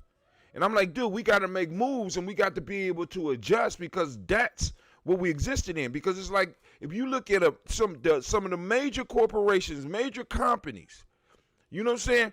They started their shit before they had plans. Now, they started their shit and established enough where they were so that they was able to start throwing plans so that they could spread out what they did. I think we got to do the work first. Well, actually, I take that back because it has to be a mixture. Check this out. And y'all can look this up. Maybe I'm making part of it. No, I'm not. I mean, this is what was told to me in orientation when I went to Home Depot. And maybe this is where I learned a lot of my shit, is working for Fortune 500 companies, right? When I see, like, the first thing that I saw in Columbus was Les Wexner. One of the big things that I learned from him, and this is how I came up with The Dime Bag of Soul, which was an album that I sold out of a plastic Ziploc bag for a decade and ate from. All right. So the piece is that with Les Wexner, I'm realizing that he owns everything from the manufacturing, growing the cotton, to every aspect of the process. He owns everything, right? So being able to get to the point where you don't have to outsource for shit, that's where I began moving towards independence, is through that model. Another person who showed me, especially with event planning, and shout out for a long time, BHB with the Hip Hop Expo and the Hip Hop Showcase. Like, that brands the whole hip hop community in Columbus, in Ohio, for real. Right. People talk about the Ohio Hip Hop Awards here that happen in Cleveland and whatnot. Man, they don't know. Like the Hip Hop Expo, that's where y'all need to be, for real. So, what else? Is So, doing that? What's that? Yeah. Yes. Okay. I didn't want to throw you off, Sucker. I was just curious. That's a major event in Columbus. And if he didn't do it this year, it was because of that COVID-19 shit. This will be the first year in almost 20? Yeah. 25 years? And see, at least. And I'm saying, what came first? You know what I'm saying? I mean, because it's like, man, let me tell you something. Look, you could make a movie. You could make a movie about how I came into hip hop in Columbus while I was in Columbus. It was a spot on across the street from 7-Eleven on High Street called the Groove Shack, a little record store where they have midnight sales. I know. And okay. I know the Groove Shack. I remember going to a midnight sale, and they was talking about a after party at Monkey's Retreat, a bookstore on High Street. And I'm like, okay. Retreat. So I go to Monkey's Retreat. Monkey's Retreat got a bookcase that pushes aside, like, on a rail or whatnot, and it's a whole different room back there. Right. And you had the DJ up off of a winding staircase, right? You had BHB had the linoleum in the middle of the floor, and I walk in on cats just breakdancing, like doing backspins, like we ain't need no fan in the spot or nothing, cause cats was windmilling and like the breeze from these cats like dancing was just like cooling everybody off in the cipher. I saw John Rubin and Marlon Hayes battle, have like a spiritual rap battle on stage that night. It was a freestyle battle, man. I'm telling you, like Columbus hip hop, BHP. That's yeah, the cat's a legend. See, but I don't want to take it too far off because we're talking about organizing, right? And John was talking about complicated systems and the best system, and for me, I'm very suspicious of all that shit because I'm wondering, did organization come or did organizational thinking come first? You understand what I'm saying? Thank you. Well, I think you're making it that I think that they both cross-pollinate and they keep on reflecting upon each other. I could dig that. I'll go for that. But I'm just, because we was doing, because some of the shit you talking about is shit that we've been doing without Harvard and without a lot of these institutions long before these motherfuckers came in and broke up the shit that we had. Well, not what I'm talking about doing. Not building because I know a lot of cats have done local shit. Like, as I moved around the country, I met a lot of cats that have done local shit. You know what I'm saying? Right. Really, that's mostly what cats I've seen do. They got some local shit going. When I was living in New Orleans, my uncle was working with these cats. As I told you, I started working with all them pastors. You know what I'm saying? Right. When I was in Houston, I knew cats in Houston. They were doing local shit. Same thing here in Philly. I see cats. I know cats. They're doing the Philly thing. Like, you know what, man? Huh? I'll be honest with both of y'all. Like, I look at us now and look at us back then. I mean, I listen to, see, the piece is that as a visionary, I had to learn to listen to other people's visions to see where we had some common denominator. You know what I mean? Because I had to learn to not take over shit. You know what I mean? Because that got me booted out of a lot of conversations. I realized that shit. So, oh, my mind is buffering. You talking over there, man? You talking? No. Well, no. So I guess what I'm saying is that looking at back then and looking at right now, it's really, I see where back then, Tim, you were most in. I'm not gonna say your prime, but in terms of understanding your vision and putting it into a place where you actually saw instant outcomes around you because of our situation. And the same with me and that. We were doing some of the same things, but at the same time, I was more focused on the arts aspect. So the flock across the street was all like young lyricists from the open mic. You know what I mean? The projects and the conversations over there was always building into the project versus or the art, the production project. And John, you were back and forth between the two. What do you understand what I'm saying? It's like I feel like back then we set the tone for for today and what's to come. We were supposed to. We were warriors. But actually, we are in, for me, this my frame, as John was saying. And by the way, John, what's the name of that book we working on? You working on right now that you're gonna bring out real soon? The Habit of Deep Alignment. The Habit of Deep Alignment. Family, this brother is bringing out a book, and tell them a little bit about the book while I get my mind together, because I want to address what Shaka said because it's very important. But tell them a little bit about what the book is going to be about, please. It's basically a book that acknowledges that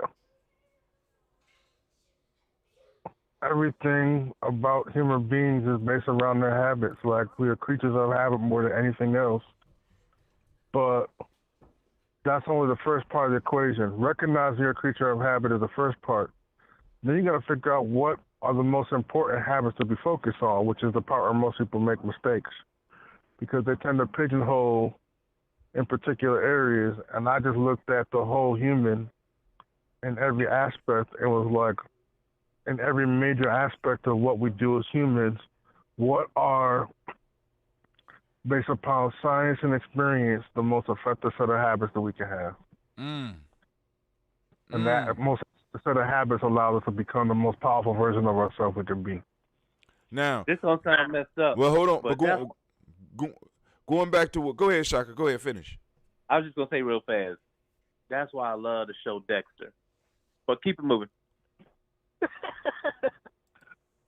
But to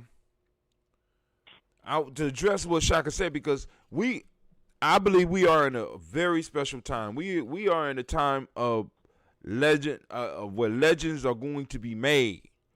You know what I'm saying? I mean, I guess every time is like that, but and at that phase of our life, we were in a warrior phase, and in the culture, we was in a warrior phase. So we were supposed to make our mark on the world. We were supposed to influence a room when we walked into that shit. You understand? We were supposed to get a lot of shit done. You know, so in that phase, now we're at the nation builder age where we got a little bit of gray showing. I got a lot of gray. You know what I'm saying? Go ahead. I'm sorry. Hey, I look like Dr. Strange from the comic book. Boo, you look at me, I look like I don't know what to tell you. I got a big white beard, I'll tell you that much. So, young men for war, old men for counsel. We kind of in the middle. You know what I'm saying? Now, you know, we're leaning on the older side, but we still can handle our business in that way if we need to, but we shouldn't. And what we was trying to lay down was a culture. We was trying to find a culture. And hip hop provided us with that. But in a sense, and I'm gonna say this, a lot of our elders allowed for others to come into that culture and basically not take their shoes off and just use that shit any way they wanted to do. We didn't protect it.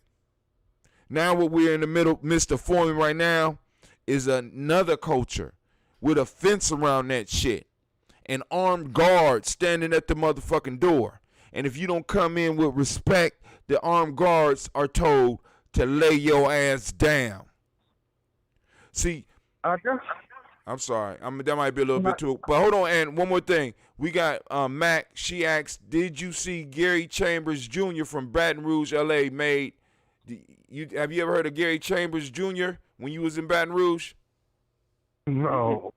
Okay, because you can't see. He can't see the messages. He's on. He's not on. He's on the phone line, so he can't see the messages. But go ahead. No, but I guess when I look at, because when I was in Columbus, I had a couple of little groups of cats where I was doing stuff with them, trying to figure out some of my ideas. And I agree with Shaka. Like, I saw so much town in Columbus, it was ridiculous. Even now, having lived all over the country, it's like I still think about that time when we was out there and just think, people just don't realize how much talent there was in Columbus during that period of time. It ain't just that period of time. Shit, I mean, it's still talent here. But go ahead. And that might be the case, but I just remember that particular time. But when I kept on because you was young and you was involved. Y'all both conceited motherfuckers. That's all that shit is. But go ahead. But I kept on moving, and the thing was that I saw a pattern. It's like I saw all these talented brothers in Columbus that could only take it so far, and then I moved out to the Bay, and I'm living in the Bay, and it's the same thing. I see all these talented cats in the Bay, but somehow they can only take it so far, and then I'm like, oh shit, now we're in L.A., and I just keep on seeing this pattern of like all brilliant, talented black people, city after city, but they get caught up at the same points. Their vision only being able to rise so high, and I started looking, what is going on with that? What is getting locked? What is trapping all this genius? Now I got a quick answer for your ass, but go ahead. Go ahead, Hey, Shaka. I'm gonna tell you the truth, man. Back in 1994, I came out of Paul Hill Jr.'s program here in Cleveland, Right to Passage program, and I'll be honest with you, man. The one thing that could have really changed my life and really expedited a lot of progress is if, when I went to Ohio State, he would have instantly introduced me to the Right to Passage family down in Columbus. And now that I look back at it, I kind of feel some kind of way that I came up in that period where it was just like a program. You know what I mean? No, now part of that was there was a slight little bit of beef. I'm just letting you know. 1994, there was a little bit of beef going on between within the cultural community at that time with the rites of passage. So that's probably why. Is that some of that Greg Carr stuff? Huh? Is that some of that Greg Carr stuff? No. That was this was more of the rites of passage clashing and splitting up shit. You know what I'm saying? Because at that time, when Shaka's talking about between like the early 90s, rites of passage became a meal ticket for many people. So rather than it being embraced as a culture, it started becoming embraced as a program. And some people took it just a little bit farther than others, and some people didn't agree with some of the decisions that other people made. So we had splitting and separating of ways. So he could have introduced you, but he might have not felt comfortable to do that at that point in time. You know what I'm saying? But but go ahead. When you say, it makes me think of like when I'm in Black Studies program the year after that, and I remember this because like I almost flunked my master's exam over this shit. But they had this beef going on between the Afrocentrics and the Marxists in the program. You know what I'm saying? Oh, I wouldn't. And I got that because they had one of the Marxists came up in my exam, and then she went upstairs and was talking shit about me, and I almost had to cuss her out, Dr. Paulette Pierce, because I don't care about saying her name. So she came up in my exam. It wasn't even because of me. It was because she didn't like the guy that was my thesis advisor. You know what I'm saying? Mm-hmm. And so then she wanted to try to attack my thesis advisor through attacking me. And I'm like, but see, that's what I mean. It's like when you talk about rites of passage, it's like even when I'm working with these pastors, it's like the things, there's a certain level I've seen black people go, and then past that, they start to stumble. They get to a certain place and they start to stumble. They get to a place. In fact, once it looks like it's much beautiful, that's when they start to stumble. I have a question for you, and I want you to go back and look over it. Mm-hmm. Is it them stumbling, or is the world shaking up under their feet? Do you understand my question? Rephrase that. Is it them? I'm throwing it out there. Give you something to think about for a second. Is it them stumbling because they don't, you know what I'm saying? Because like a lot of times we say we scared of success, or is it the fact that the world starts shaking up under their feet? Because like we if know. I look at Go ahead. When I started working with the pastors, in Shaka, I was working with my uncle, and one of his boys had me come out to New Orleans because they were trying to build a faith-based credit union. So when I came out there, they had something like 30-something churches. And I did a whole bunch of work over the course of a year, and I got them up to almost 450 churches between New Orleans all the way up to Baton Rouge and then river parishes in between. So more than the average of 100 per church. It was over 50,000 black folk that we had kind of almost put together. But it was when the point of when it was really getting ready to start, where people just, it was like pressure built burst pipes. It was like people just started making mistakes. They started doing like silly things that were like easy mistakes that they didn't have, including my uncle. I'm talking to my uncle. I'm like, he's trying to just do some copying paperwork instead of going and getting the proper names and addresses. And I'm like, dude, you gotta be kidding me, man. It's like, this is exactly where they're gonna look at you. You're starting a credit union, and they're gonna go and look at your paperwork. Everything. Now, yeah, I'm like, you can't be serious. I got a question. Go ahead. What if it was an evangelical white church? What? See, what I'm trying to, because a lot of times some of the shit that we consider our fuck ups is not us getting shaky legs because we approaching success. It's because the whole world shakes up under us as we're moving towards that shit. I mean, because we go through the history. You know what I'm saying? Black Wall Street was on the verge of something big. You know what I'm saying? This wasn't anything that was coming from the outside. But hold on. See, but John, how can you say that, knowing what you know? How can you? I mean, really, do you really believe that?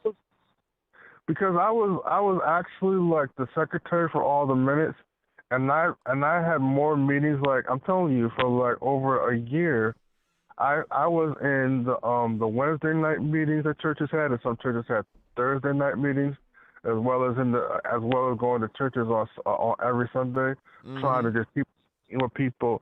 And so I got to watch in detail, first of all, how a lot of big ass churches run, which is fascinating. Right. Sean, let me ask you a question before you go any further. So you talking about uniting all the churches in a parish, or was you talking about all of Baton Rouge? I'm talking about pretty much almost all the black churches from Baton Rouge all the way to New Orleans. Now, question. You ready? Yep. How would that affect the economic system in that state if you were able to be successful with that? Oh, the revolutionized the game. And you honestly believe that it's just people doing dumb shit on our end that stopped that shit from happening? Yeah, I watched it myself. Okay. All right, John. I'm just saying. Listen. Yeah, no, John, I want you to think about this. Me and you, we have families, we have children, including Shaka. We run in the motherfucking city. And our wealth is based on a certain group being where they are. And we catch wind that this group of individuals got some little young motherfucker that's coming from up north talking about putting together some shit where they're going to be stocking their money and they're going to be putting the money in the bank. And they're going to be doing some other shit. And then on top of that, some of the other conversations that you might have had, you don't think possibly that in some form or fashion the world started shaking up under your ass? No.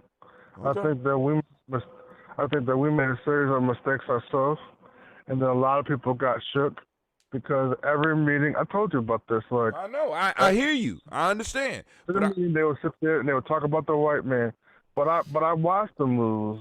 I watched what went wrong. I was literally at the center of everything that was happening, and I'm telling you I'm telling you that it was.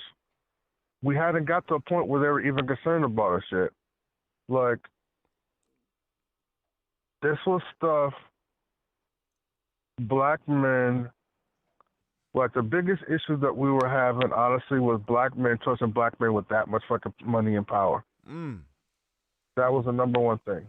Okay. Because I forgot exactly how much money it was per weekend, but it's like 450 churches. It was millions of dollars per weekend. Oh, yeah. Oh yeah, I know. Yeah. And so the biggest thing became who gonna be in charge of the money?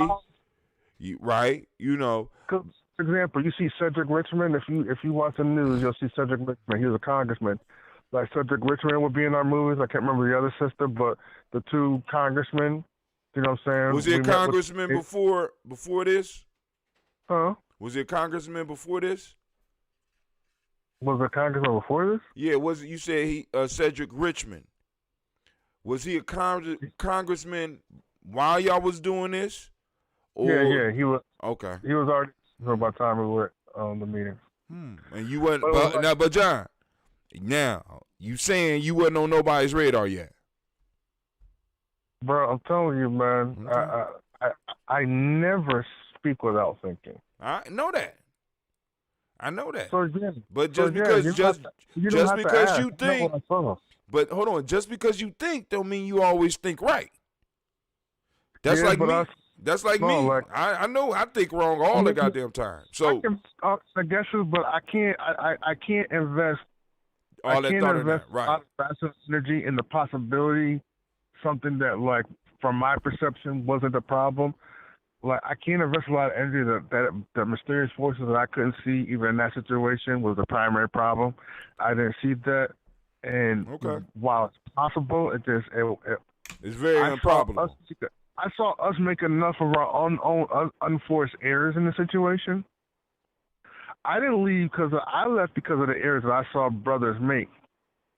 And I saw the way they tried to justify it, and it was in ways that we would, quote unquote, call niggery. Like, there was stuff where people were lazy or they wanted stuff to go faster than it needed to go. Mm-hmm. Like, there was a thing where, like, we needed to get signatures, a certain amount of signatures from every church. What the pastors needed to do was give me a budget and then send me to go church by church. And it would have taken months for me to do it all. Do you know what I'm saying? Mm-hmm. But then the paperwork, or they could have had a couple of people help me, which is if they wanted to go faster. But these pastors did not want to come up off of any money. Like, however they had their little money. Because, like, we work with a brother, I can't remember his name, Pastor Fredler, you can look him up. He was the head of the Baptist churches in the country. Like, in fact, he got called by Obama to be in congratulations because it was like the biggest church. He was basically the head of the biggest church organization in America. Mm-hmm. Yeah, 8,000 people in his church. I'm saying this because I don't know how much money they had coming in, but I'm talking about the biggest pastors in New Orleans, the biggest pastors in Baton Rouge, and they were being funny about coming up with a budget. But I'm telling you, it was more, I saw this because I'm working with the churches, and the church dudes are funny about coming up off of money, man. Like, they're funny about coming off of money. Like Dope Boys. Dope Boys funny about coming off of money. I hustle this money. I watched that show. They're just like Dope Boys. But go ahead. Cleve. No, Clifton Powell in it. Go this toilet. You know, with Clifton Powell in it, it's not right. It's not right. If Clifton Powell go to your church, I would go to a whole different church. I'm playing. I don't even know. You know what? I don't know for real. He's a good actor. All right, but go ahead. Finish your statement. But I mean, there was patterns that I saw these pastors make, which were reminiscent of patterns that I've seen black people make over and over again. There's a threshold that I think I like to call it the cap at different times. But there's a threshold. There's a cap to where brothers will get to a certain place, and then all of a sudden, a lot of brothers like hit their head on something, and then a small group of people are able to go forward, but this larger group, like, I got this whole mental experiment that I've done over the years where I start talking about the 25 most talented brothers that I've met. and then I compare them to the 25 most talented white boys that I've met. And there's no competition. It's not even a competition. There's no competition. You ain't got to tell me. There's no competition. You know what I'm saying? It's not even a competition. Like my boy Steve that I was making films with in Columbus, Ohio. Steve now got an Oscar because I don't know if you saw Life of Pi, but he led the team that did the Tiger in Life of Pi. Mm-hmm. He got an Oscar for that shit. Me and him were working on shit there in Columbus, Ohio. This nigga got an Oscar now. He's black. I mean, he's white. I'm black. He wasn't more talented than me. He had some connections. You know what I'm saying? He has some West Asian magic that you are not aware of. But anyway. And I mean, go ahead. He's talented, but I'm just saying, it's like, he comes out, we're doing stuff, we're starting out close to the same period of time. Hey, I got a question for you. Do you, and I'm doing this to lighten the mood because we're about to get up. Shouts out to Terra House, I see you. She'll be on the show next, Ujima, so we could talk about rites of passage in general. It's going to be a good conversation. Y'all need to tune in. But do you remember when you came over and you was doing the movie with Jamon in it? And my dog Power, I had him out there with all the people. And you had, I think it was an Asian friend that was there. Was it an Asian or a white dude? And Power just walked over to this motherfucker and peed on him. Yeah, I remember that. White dude. This wasn't the dude that you talking about. This wasn't the Life of Pi dude, was it? No, that's a different dude. But Power, I mean, all the black men standing out there, Power walked over to the white boy and just peed on him. And the only thing I could think in my mind was, that's my dog. I just really know that, like, that's, I guess, is like, because I guess that's a part of what I think is like, how do you take apart that cat so that, like, all these talented brothers and sisters, like, when I was in the Bay, man, there's so many talented black people in the Bay, so many creative, intelligent black people in the Bay. It's crazy. You know what I'm saying? Well, we gotta. Even when I was in Houston, like, Houston got on my nerves in so many ways, but there were just so many gifted black people out there. You know what I'm saying? Right. I mean, so. But there's a stopping point where they could get to a certain height and then they could just never rise above. See, that to me, giving a pathway to taking that group of people, because it's like, to me, like, if you look at our generation to me still has dropped the ball. But I feel like this moment is really that opportunity for our generation to be like, hey, maybe we didn't start out, because there's something about not being affected when you're young to allow you to get some. Because I think about my mother, and today being her birthday, so sweet mother, I miss her. I'm glad you said, man, I'm so glad you said that. I got the name right here. Let me put that in the book right now. Keep on going. But when I look, my mother was out there marching when she was 13 years old. You know what I'm saying? Right. By the time she was 19, she was the vice president of SNCC in New Orleans. You know what I'm saying? Like, my mother grew up so deep in the movement. I don't know if that was good for her. I mean, in certain ways, I guess is what had to happen. You know what I'm saying? But honestly, man, the level of insight that I think we're at right now is a better place for us to step into the higher level from. Like, I had some ideas about some stuff when I was in Columbus, man, but it's like I gotta just pat myself on the head and be like, boy, whew, there was so much I had to learn. Yeah, but also now what we have now is we have a tool where right now we're talking to somebody possibly in New Orleans. We possibly got a couple people watching from Ohio. We might have somebody watching in Africa right now. We might have somebody watching in Europe right now. We got other people that's going to be commenting on it later on or watching it from other parts of the world. Right now we have a technology where those individuals that are talented and have the drive can get on here and do something. This is why I'm trying to promote the book right now. You know what I'm saying? This is why I got the Lady Warriors book up here. This is why I'm trying to tell Shaka is certain things that we could do and in a certain way without having to include some of this fuckery that you used to have to do. You understand what I'm saying? Because we don't have to have middlemen. You got to remember, John, back then there was always a gatekeeper that you had to go through. And if I'm making a living, well, I'm not just letting anybody through the goddamn gate.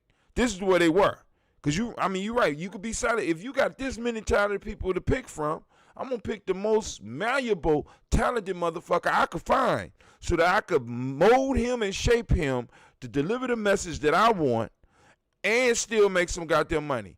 Brother Kwame say, with fragility, black upcomings leads to white anger, which results in black people looking at ourselves as less than. White anger works secretly and deviously undermines. Terahasa say, Lady Warriors, she see the piece. Y'all go and check out the Lady Warriors. The Warrior Learns the Way of Values. Book 1 in Rites of Passage series that Terahasa is putting together. You know, also we ain't get to get into it because Brother John Calhoun got on the goddamn show and hijacked my goddamn show. But it's cool. You invited me. I don't even know what you're talking about. You was garbled. You made some shit up real quick. But anyway, but we still had a good conversation. But the next book one of the next books we're gonna be bringing out because I was trying to do a little work on it today after, you know, it's kind of hard doing the 8 hours and then coming back. But the African Deep Thought Workbook. And this book is based on the African openings to the Tree of Life. And it's basically a workbook. And we're going to use it for our tribal quotes. And you're going to be able to follow along. So you can get it in hardback or you could get it in the PDF form. In the PDF form, we selling it for $15, right? And y'all be like, oh, that's a lot of shit. But this is years of work. It's a good book. But the hardback is going to be more than that. Just letting y'all know right now. It's a beautiful book. Beautiful things going on inside. Enough room for you to write and stuff like that. So we're taking tribal quotes to a whole nother level. And like I said, you know, enjoy this shit while it's free, family. I'm just trying to let y'all know. Because like I said, we are creating quality things. Now, for those individuals that are supporters of Gye-Nyame Journey, you already know. I already made a deal with Terahasa. This will be in your library once we get it done. So all those that are supporting Gye-Nyame Journey already, you taken care of, right? But all those that's not, it's gonna be the PDF is gonna be $15, and I don't even know how much the hardback is. Terahasa, you out there, go and throw up a price for this hardback, cause some people gonna be one, you know, some people want the book, right? And I could dig that, right? But you're going to be paying for that too. Because I'm like, yo, this is years. And how much was the Wakanda Forever discount? And 50 pounds of vibranium, motherfucker. Because down with Wakanda. I told you that. Down with Wakanda. You know. Down with Wakanda. Down with Wakanda, dog. Down with Wakanda. I seen the movie. I seen the movie, and I seen how they were, right? I mean, huh? You say blasphemy, dog? Yep. Hold on, homeboy. They disguised themselves, came and infiltrated our neighborhoods. For what? Were they trying to help us? Homeboy wanted to do a revolution to help us, but his king would not allow him to do that. And then he left the boy there because the boy was half you. Wakanda don't want your black ass. Wakanda left you here and went over there, creating a killmonger that came over there, right? who had to be trained by the white men because they knew exactly, oh, he's Killmonger. He's one of our top agents. What in the fuck is he doing being one of your top agents when he could have been their top agent if they would have took him? They didn't accept you. Wakanda wouldn't allow your ass over there, homie. But Wakanda is a stepping stone so that people can. Cause like, did you watch the cartoon? Yeah, I watched the cartoon. I mean, I like the movie, but the cartoon is doper to me in a lot of ways. Yes, it is. But it still has it. Wakanda had a border around it. Wakanda hid, made itself invisible while the rest of Africa was getting their ass whooped. I mean, if you look at the mythology, Wakanda hid.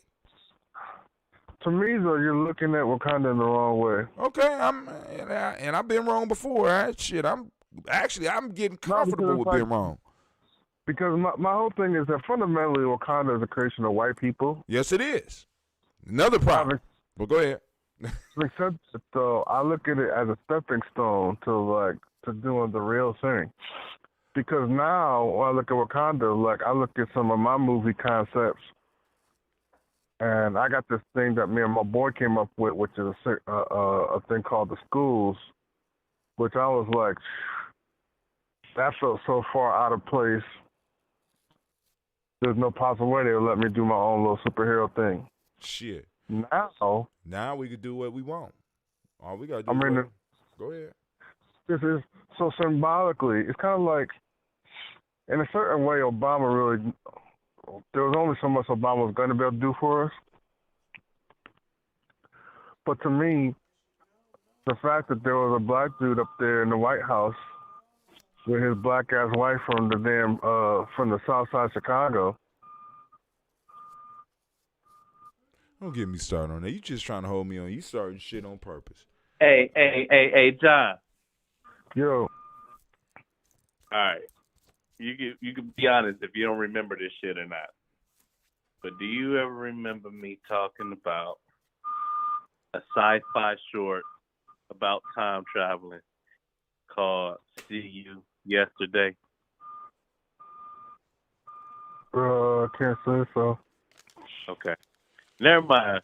Because Spike Lee just came. Well, I just watched it on Hulu or Netflix. You got a time traveling short or movie called See You Yesterday. It's just interesting. Like, I never really I can't even tell you if I put it to paper or not, but it's just like how the universe works. Same type of storyline and everything. I guess it's only like 6 stories, right? Yeah, I mean, honestly, I've had that happen now. In fact, this whole thing that's happening in Seattle, Washington, with the chat that zone where people have occupied that zone. Mm-hmm. Like I have people calling me up, be like, "Damn, man, ain't this the bricks?" Because I had this TV show about the bricks, basically about like a group of black people that decided they was taking, they developed a vigilante organization that basically took over their own neighborhood. And it's like, when these cats did their little thing in Seattle, there's so much overlap between my script and what they're doing in Seattle. It was like, people was like, man, you have people read your script. It's people get on an idea, man. People will vibe out and just find some of the same spots. Yeah, if we don't jump on it, the muses ain't gonna stand around and wait for your ass forever. But Brother Kwame say liberty is the doorway to struggle for striving for our better and best, and only the doorway. Shouts out to the black Yoda. I hear you. But family, I must say good evening to y'all. Like I said, I want to thank Brother John for joining us. I want to thank Brother Shaka. I want to send shouts out to Kwame, to Brother Quasi, to Mac, because Mac was on here as well, to my Aunt Georgia, who always supports my show, and to everybody else that might catch us later. Be on the lookout because John's book will be dropping soon. I will be having him on the show a little bit more. You know what I'm saying? I'm going to try to get him to a point where where maybe he could do his own show. Same with Shaka. You know what I'm saying? So it's just a matter of putting things together, and if y'all want to do it, we could do it. I'm just letting y'all know. But yo, family, once again, I need to remind you, you are standing in the congregation of the mighty, the home of the stubborn minority, the place where your hustle builds muscle. This is Gye-Nyame Journey Media. Dun, dun, dun.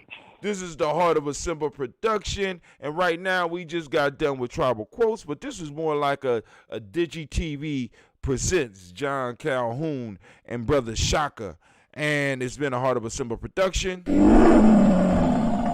where we strive to blow up your old paradigms.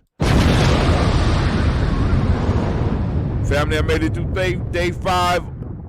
Day 4 of my fast. We are heading to day 5 tomorrow. All right, family, I am out. Peace out, y'all. Okay. Holla. Peace.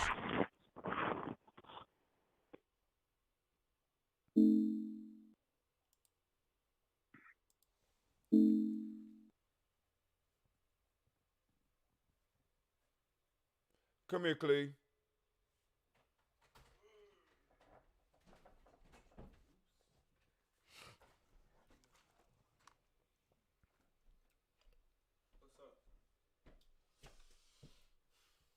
All right, come on, sit down.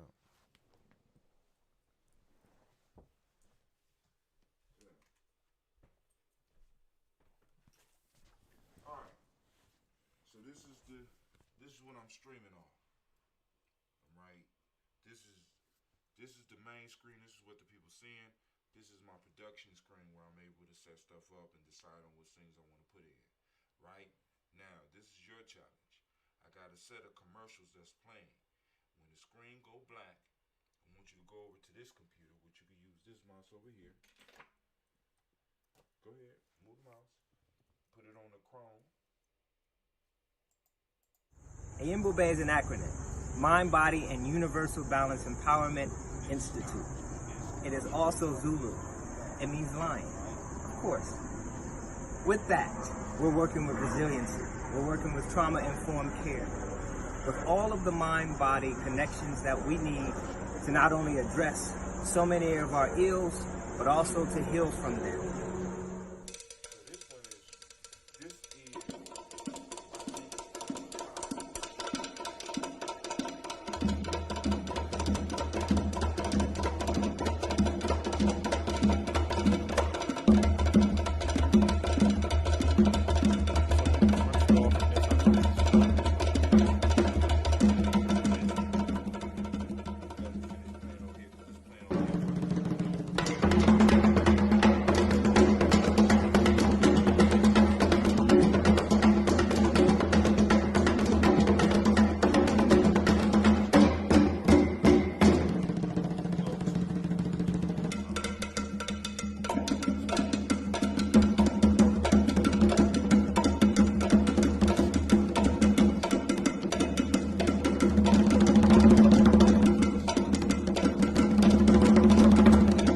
There's no one giant step that does it.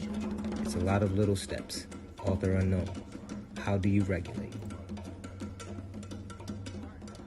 Yoga, meditation, AYIMBUBE, mind, body, universal balance, empowerment.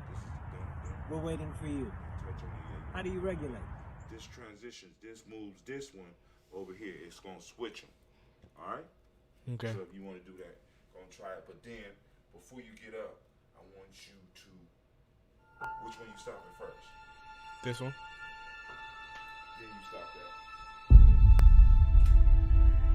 that.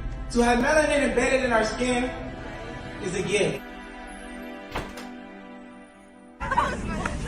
Oh my gosh, when I say too black, you say too strong. Too black? Too strong? Yeah.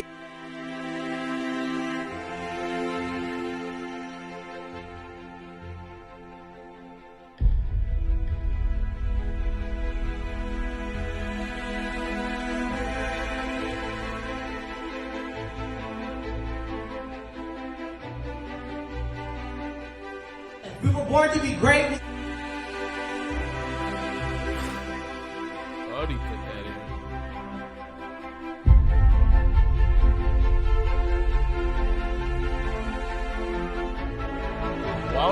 put that in. That's ugly.